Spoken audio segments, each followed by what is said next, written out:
گفتگو کے بالکل آغاز میں ہی ایک نہایت اہم اور سنجیدہ وضاحت ہم کرنا چاہیں گے۔ آج کا یہ جو گہرا علمی مطالعہ ہم پیش کر رہے ہیں، اس میں شامل ہماری آوازیں اصل میں مصنوعی ذہانت یعنی آرٹیفیشل انٹیلیجنس کے ذریعے تیار کی گئی ہیں۔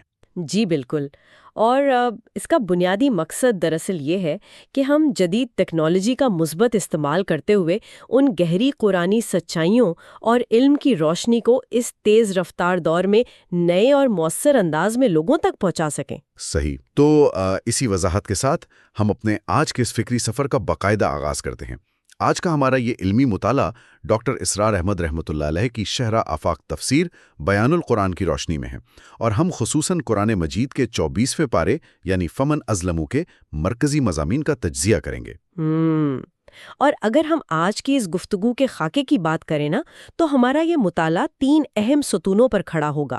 ایک تو اللہ کی بے پایاں رحمت، دوسرا حق اور باطل کی وہ ابدی کشمکش جو ہم دنیا میں دیکھتے ہیں، اور تیسرا قرآن کا بحیثیت شفا اور ہدایت جو کردار ہے۔ زبردست۔ تو گفتگو کو شروع کرنے کے لیے میرے ذہن میں ایک مثال آ رہی ہے۔ فرض کریں کہ آپ کے سامنے ایک بہت بڑا بلیک بورڈ ہے، اور ایک انسان نے اپنی زندگی کی بے شمار غلطیوں، ناکامیوں اور سیاہ کاریوں سے اس بورڈ کو اس حد تک بھر دیا ہے کہ اب اس پر ایک نقطہ لگانے کی بھی جگہ باقی نہیں رہی۔ بالکل، یہ ایک انسان کی وہ کیفیت ہے جب وہ مکمل طور پر تھک چکا ہوتا ہے۔ جی، مطلب جب وہ اس بورڈ کو دیکھتا ہے تو اسے لگتا ہے کہ اب کوئی گنجائش نہیں، کوئی امید نہیں بچی۔ لیکن ذرا سوچیں کہ کیا ہو اگر کوئی ایک سچائی، کوئی ایک ایسا لمحہ آئے جو اس پورے بلیک بورڈ کو 1 سیکنڈ سے بھی کم وقت میں بالکل صاف کر دے، یعنی بالکل کوڑا کر دے۔ یہ جو تصور آپ نے پیش کیا ہے نا، یہ بظاہر انسانی عقل کو ناممکن لگتا ہے، کیونکہ دیکھیں ہم دنیا کے حساب کتاب کے عادی ہیں۔ ہم تو یہی سمجھتے ہیں کہ بھئی جو لکھ دیا گیا اسے اب مٹایا نہیں جا سکتا، داغ تو رہ ہی جاتے ہیں، ہے نا؟ بالکل، دنیا کا تو یہی اصول ہے۔ انسان کو کبھی پوری طرح معاف نہیں کرتا۔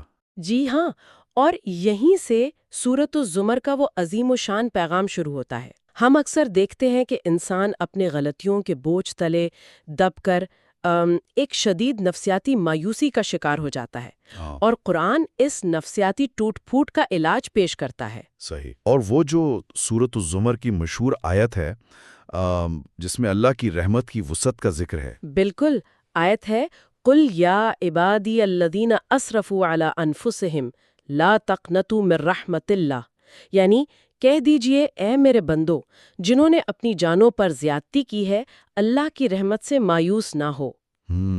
یہاں آپ ذرا الفاظ کے چناؤ پر غور کریں۔ اللہ تعالیٰ یہ نہیں فرما رہا کہ اے گناہگاروں یا اے مجرموں، وہ فرما رہا ہے یا عبادی، یعنی اے میرے بندو۔ یہ جو اضافت ہے، یہ جو ملکیت کا احساس دلانا ہے، اصل میں یہی انسان کے اندر کی مایوسی کو توڑ دیتا ہے۔ سبحان اللہ، مطلب وہ تعلق یاد دلا دیا کہ تم جیسے بھی ہو تو میرے ہی۔ جی بالکل۔ لیکن یہاں میرے ذہن میں ایک الجھن پیدا ہوتی ہے۔ اگر ہم کسی مجرم سے یہ کہیں کہ بھئی تم فکر مت کرو، تمہاری ہر غلطی، ہر گناہ معاف ہے، تو کیا اس سے یہ خطرہ پیدا نہیں ہوتا کہ وہ شخص مزید بے باک ہو جائے گا؟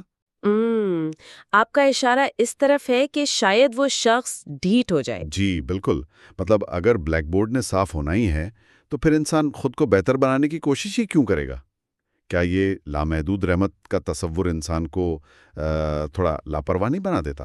یہ ایک بہت منطقی اور اہم سوال ہے، لیکن ہمیں یہاں مایوسی اور امید کی نفسیات کو ذرا گہرائی میں سمجھنا ہوگا۔ ڈاکٹر اسرار احمد رحمۃ اللہ علیہ اس مقام پر بڑی زبردست بات کرتے ہیں۔ اچھا، وہ کیا فرماتے ہیں؟ وہ بتاتے ہیں کہ جب انسان واقعی مایوس ہوتا ہے تو وہ سوچتا ہے کہ اب تو میں برباد ہو ہی چکا ہوں، تو کیوں نہ مزید برائی کر لوں، مطلب اب تو میں جہنم میں جاؤں گا ہی، تو دنیا کے مزے کیوں چھوڑوں؟ یعنی وہ جو جدید علم نفسیات میں جسے سیلف فلفلنگ پروفیسی کہتے ہیں۔ بالکل وہی بات ہے۔ انسان اپنے ذہن میں اپنی ناکامی کا یقین کر لیتا ہے اور پھر اسی کے مطابق عمل کرنا شروع کر دیتا ہے۔ تو دیکھیں، قرآن کی یہ جو آیت ہے، یہ کوئی سستی پیدا کرنے کے لیے نہیں ہے، بلکہ یہ انسان کو اس مفلوج کر دینے والی کیفیت سے نکالنے کے لیے ہے۔ مطلب یہ کہ وہ جو ایک بے عملی کی دلدل ہے اس سے باہر نکالنے کے لیے۔ جی ہاں، جب اللہ یہ اعلان کرتا ہے کہ سارے گناہ معاف ہو سکتے ہیں تو یہ اعلان دراصل انسان کو دوبارہ عمل کے میدان میں کھڑا کر دیتا ہے۔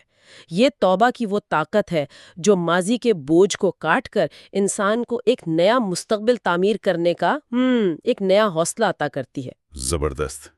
یعنی یہ کوئی ایسی سستی معافی نہیں ہے جو انسان کو بے حس کر دے، بلکہ ہم کہہ سکتے ہیں کہ یہ ایک نفسیاتی ریسیٹ ہے تاکہ وہ دوبارہ سے صحیح سمت میں چلنے کے قابل ہو سکے۔ بالکل درست کہا آپ نے۔ یہ انسان کی بحالی یا ریہیبلیٹیشن کا سب سے بڑا اعلان ہے۔ اسے یہ بتانا ہے کہ تمہاری کہانی ابھی ختم نہیں ہوئی۔ صحیح، لیکن ذرا ٹھہریے، اسی سورۃ الزمر کے اختتام پر نا گفتگو کا رخ اچانک ایک انتہائی ہولناک منظر کی طرف مڑ جاتا ہے۔ جی، یوم حساب کے مناظر کی طرف۔ بالکل، مطلب ایک طرف تو ہم اسلام محدود رحمت کی بات کر رہے ہیں اور دوسری طرف اچانک قیامت کے دن سور پھونکے جانے کا ذکر آ جاتا ہے۔ پہلا سور پھونکا جائے گا تو آسمانوں اور زمین کی ہر چیز بے ہوش ہو کر گر پڑے گی، اور پھر جب دوسرا سور پھونکا جائے گا تو سب کھڑے ہو کر دیکھنے لگیں گے۔ یہ جو ایک دم سے مطلب رحمت سے نکل کر قہر اور جلالت کا ایک منظر سامنے آ جاتا ہے، اس تضاد کی کیا وجہ ہے؟ دیکھیں، اصل میں یہ کوئی تضاد نہیں ہے، بلکہ اگر آپ غور کریں تو یہ کائنات کا سب سے کامل توازن ہے۔ توازن؟ وہ کیسے؟ بات یہ ہے کہ یہ جو دنیا ہے جس میں ہم رہ رہے ہیں، یہ مہلت کا گھر ہے۔ یہاں رحمت کا پہلو اس لیے غالب ہے تاکہ انسان کو سنبھلنے کا، پلٹنے کا موقع ملے۔ لیکن آخرت کا دن، جس کا آغاز اس ہولناک سور سے ہوگا، وہ دراصل اس مہلت کے ختم ہونے کا اعلان ہوگا۔ اچھا، یعنی امتحان کا وقت ختم۔ بالکل، دنیا میں رحمت ہے تو آخرت میں مکمل اور بے لاغ عدل ہے، اور وہ عدل ایسا ہوگا جس میں کوئی رعایت نہیں ہوگی۔ صحیح۔ اور اسی دوران وہ جو ایک آیت آتی ہے جس کی ہیبت انسان کو واقعی ہلا کر رکھ دیتی ہے، وہ اشرقت الارض بنور ربها، یعنی اور زمین اپنے رب کے نور سے چمک اٹھے گی۔ میں ہمیشہ اس نور کے بارے میں سوچتا ہوں کہ شاید یہ محض کسی روشنی کی بات نہیں ہو رہی۔ جی، آپ بالکل ٹھیک سوچ رہے ہیں۔ یہ کوئی فزیکل یا طبعی روشنی نہیں ہے جس سے ہم چیزیں دیکھتے ہیں۔ یہ دراصل عدل الہی اور حق کا نور ہے۔ حق کا نور مطلب سچائی کا واضح ہو جانا؟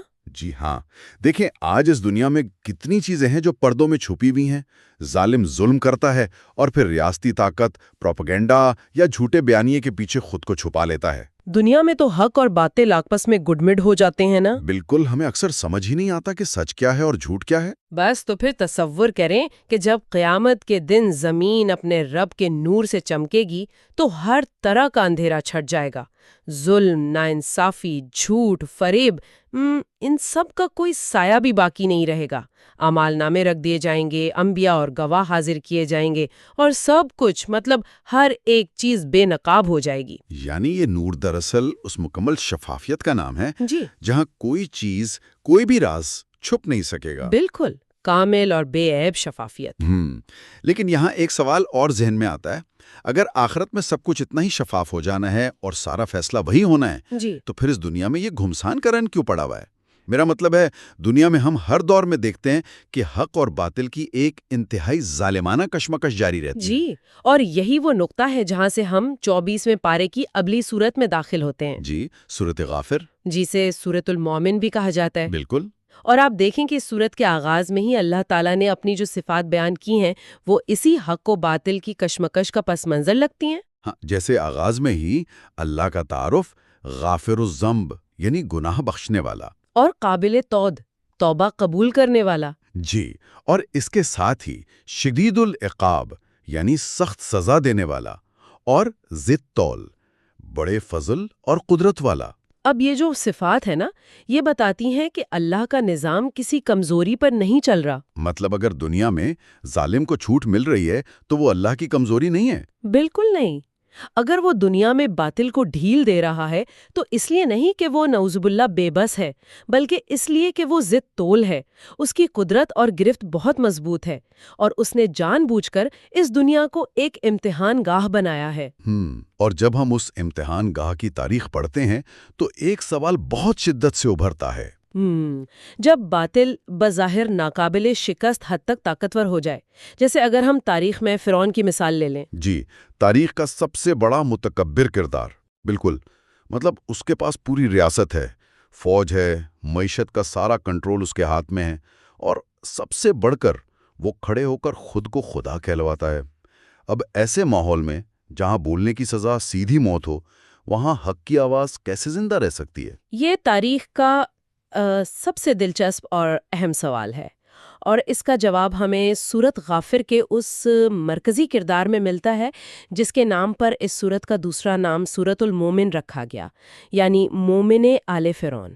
اچھا، مومن آل فرعون۔ جی، یہ شخص کوئی عام آدمی نہیں تھا، وہ فرعون کے اپنے قبیلے کا، اس کے شاہی دربار کا ایک انتہائی اعلیٰ عہدیدار تھا، جس نے حکمت عملی کے تحت اپنا ایمان چھپا کر رکھا ہوا تھا۔ مطلب وہ خود اسی ظالمانہ نظام کا، اسی سسٹم کا ایک اہم حصہ تھا۔ یہ بات تو اسے اور بھی زیادہ خطرے میں ڈال دیتی ہے نا؟ بالکل، خطرہ تو بہت بڑا تھا، لیکن جب فرعون نے اپنے دربار میں کھڑے ہو کر حضرت موسیٰ علیہ السلام کو قتل کرنے کا ارادہ ظاہر کیا نا، تو اس شخص کی برداشت ختم ہو گئی۔ وہ اچھی طرح جانتا تھا کہ اس وقت دربار میں بولنے کا مطلب اپنی موت کے پروانے پر دستخط کرنا ہے، لیکن وہ اٹھ کھڑا ہوا، اور اس کا وہ خطاب محض کوئی جذباتی نعرہ نہیں تھا، یہ ایک انتہائی نپی تلی، منطقی اور انقلابی گفتگو تھی۔ اس نے فرعون کے پورے ریاستی بیانیے کی جڑ ہی کاٹ دی۔ واقعتاً؟ وہ کیسے؟ مطلب اس نے فرعون جیسی مطلق العنان طاقت کو دلائل سے کیسے گھیرا؟ دیکھیں، اس نے سب سے پہلے تو بڑی زبردست منطق استعمال کی۔ اس نے دربار میں کہا، کیا تم ایک شخص کو محض اس بات پر قتل کر دو گے کہ وہ کہتا ہے میرا رب اللہ ہے، حالانکہ وہ تمہارے رب کی طرف سے واضح نشانیاں لے کر آیا ہے؟ صحیح، مطلب اس نے پہلے تو ان کے اس ظالمانہ فیصلے کی بنیاد پر ہی سوال اٹھا دیا۔ بالکل، اور اس کے بعد اس نے تاریخ کا ہتھیار استعمال کیا۔ ڈاکٹر اسرار احمد رحمۃ اللہ علیہ بیان القرآن میں اس مقام کی بڑی زبردست تشریح کرتے ہیں۔ وہ بتاتے ہیں کہ اس شخص نے فرعون اور اس کے متکبر دربار کو قوم نوح، عاد اور سمود کا انجام یاد دلایا۔ یعنی وہ قومیں جو اپنی مادی طاقت پر بہت غرور کرتی تھیں؟ جی ہاں، اس نے انہیں بتایا کہ دیکھو، مادی طاقت کبھی دائمی نہیں ہوتی، اور پھر سب سے بڑی بات، اس نے ان کے انجام کا خوف بالکل ان کے سامنے لا کھڑا کیا۔ اس نے کہا کہ اے میری قوم، آج تو زمین پر تمہاری بادشاہی ہے اور تم غالب ہو، لیکن کل اگر اللہ کا عذاب ہم پر آ گیا تو پھر ہماری مدد کون کرے گا؟ ذرا اس منظر کا تصور کرے نا، مطلب ایک شخص بالکل اکیلا دنیا کے سب سے بڑے اور جابر حکمران کی آنکھوں میں آنکھیں ڈال کر کھڑا ہے، اور وہ بھی اس کے اپنے دربار میں۔ یہ سوچ کر ہی واقعی رونگٹے کھڑے ہو جاتے ہیں۔ بالکل، یہ کوئی معمولی جرت نہیں تھی۔ لیکن سچ کہوں تو مجھے یہاں ایک خلش سی محسوس ہوتی ہے۔ منطق اور تاریخ کے حوالے تو اپنی جگہ بالکل ٹھیک ہیں، لیکن ایک انسان کے اندر اتنا زیادہ نفسیاتی استحکام، یعنی اتنی ہمت اور ریزیلینس آتا کہاں سے؟ جب سامنے موت کھڑی ہو، کوئی لشکر آپ کے ساتھ نہ ہو، تو انسان اندر سے ٹوٹ کیوں نہیں جاتا؟ یہی تو وہ راز ہے جو قرآن کے اس پارے کا ایک اور انتہائی شاندار اور پراسرار پہلو ہے۔ دیکھیں، انسان بظاہر تو اکیلا نظر آتا ہے، لیکن در حقیقت ایک پورا غیر مرئی یعنی اندیکھا نظام اس کی پشت پر کھڑا ہوتا ہے۔ اندیکھا نظام؟ جی، وہ شخص جو دنیا میں حق کا دائی بن کر کھڑا ہوتا ہے نا، کائنات کی سب سے طاقتور مخلوق اس کے لیے دعائیں کر رہی ہوتی ہے۔ ہاں، آپ فرشتوں کی بات کر رہی ہیں؟ جی ہاں، بالکل۔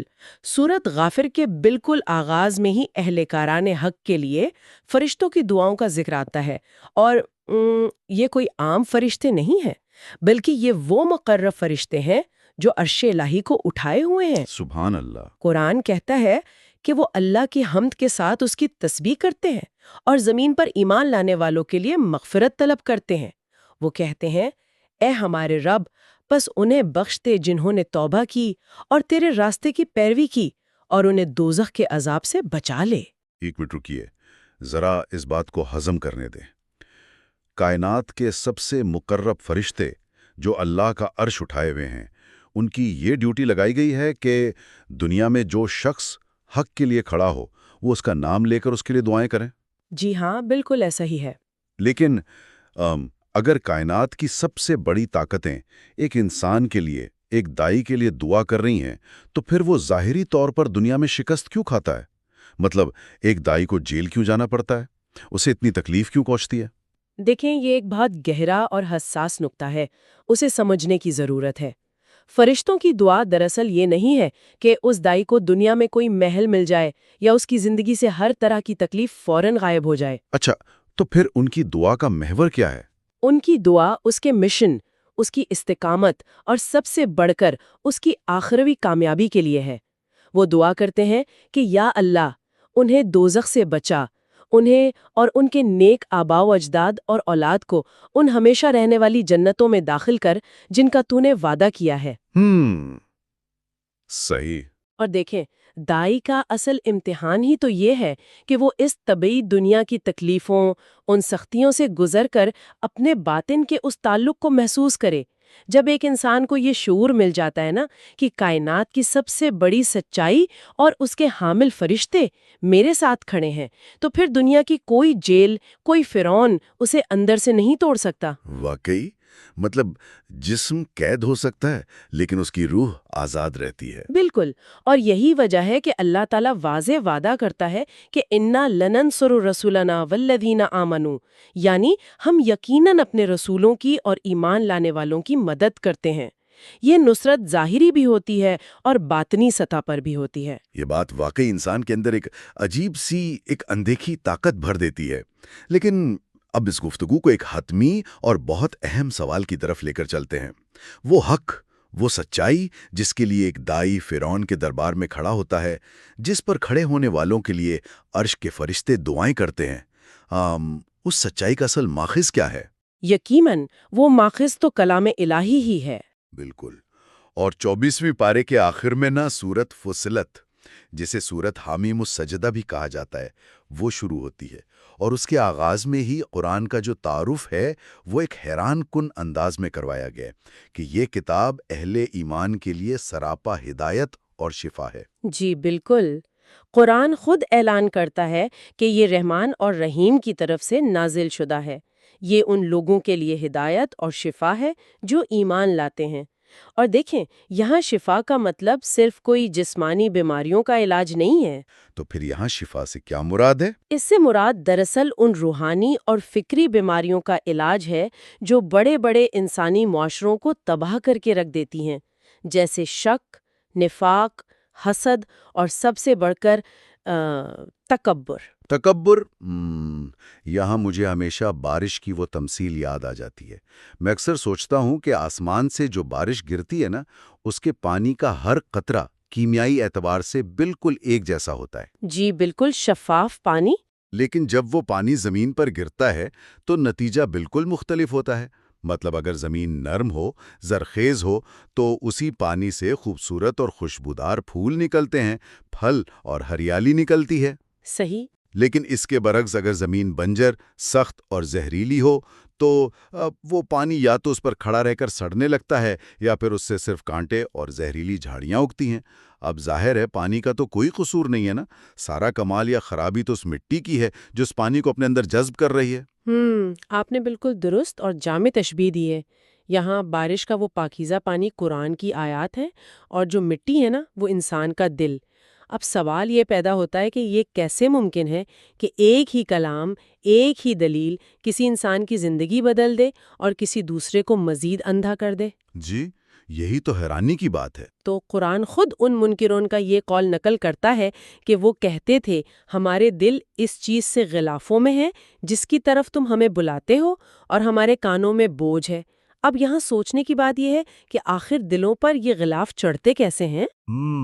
اور اس کا ایک ہی جواب ہے، اور وہ ہے تکبر، یعنی ایروگنس۔ تکبر یعنی یہ جو ہم آج کل کی زبان میں جسے کوگنیٹو بائس یا فلٹر ببل کہتے ہیں، جہاں انسان کا دماغ ان حقائق کو، ان سچائیوں کو قبول کرنے سے ہی انکار کر دیتا ہے جو اس کے اپنے عقائد یا مفادات سے ٹکراتے ہوں۔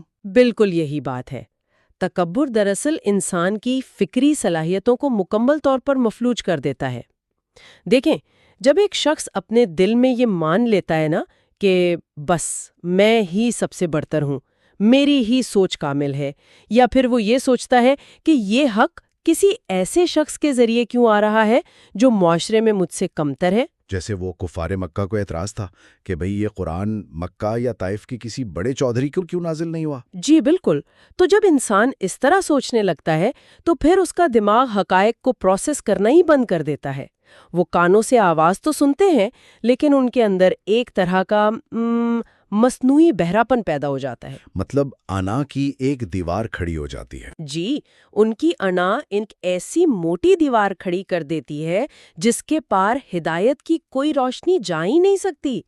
ڈاکٹر اسرار احمد رحمۃ اللہ علیہ اپنی تفسیر میں سختی سے متنبہ کرتے ہیں کہ یہ تکبر صرف فرعون یا ابو جہل جیسے لوگوں کا مسئلہ نہیں تھا۔ اچھا؟ جی، یہ ہر اس انسان کا مسئلہ ہے جو سچائی کو محض اس لیے رد کر دے کیونکہ وہ اس کی مرضی، اس کے مزاج یا اس کے مفاد کے خلاف ہے۔ اور یہی ان کا سب سے بھیانک انجام بھی ہے، کیونکہ انہوں نے اس کتاب کو جھٹلا کر دراصل اپنے ہی لیے شفا کے سارے دروازے بند کر لیے ہیں۔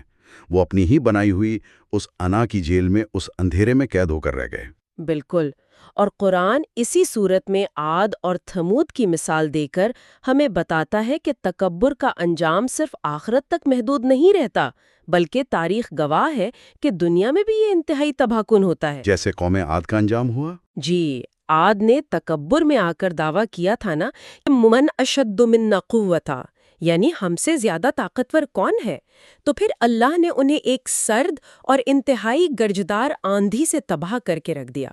مطلب مادی طاقت کبھی بھی اللہ کے سامنے تکبر کا جواز نہیں بن سکتی۔ صحیح۔ تو اگر ہم آج کے اس پورے فکری مطالعے کو سمیٹنے کی کوشش کریں تو پیچھے مڑ کر دیکھنے سے ہمیں اندازہ ہوتا ہے کہ آج ہم نے کیا کچھ سیکھا۔ ہم نے رحمت الہی کی اس لامحدود وسعت کو سمجھا جو ہر انسان کو، چاہے وہ کتنا ہی گناہوں میں ڈوبا ہو، ایک نئی شروعات کا موقع دیتی ہے۔ پھر ہم نے اس بے لوگ اور مکمل عدل پر بات کی جس دن کوئی سچائی پردے میں نہیں رہے گی۔